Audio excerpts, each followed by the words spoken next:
बारामतीमध्ये पवार कुटुंबियांनी आपला मतदानाचा हक्क सकाळीच बजावला। मतदानाला सुरुवात होताच काटेवाडीमध्ये मतदान केंद्रावर सगळ्यात पहिल्यांदा उपमुख्यमंत्री आणि बारामती पोटनिवडणुकीच्या उमेदवार सुनेत्रा पवार मतदानासाठी दाखल झाल्या।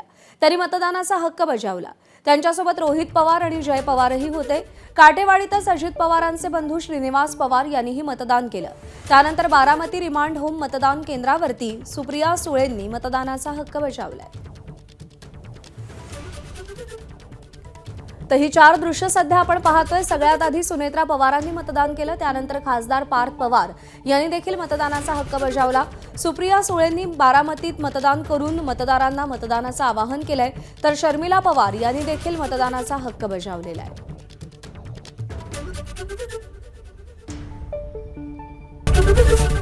एबीपी माझा, उघडा डोळे बघा नीट।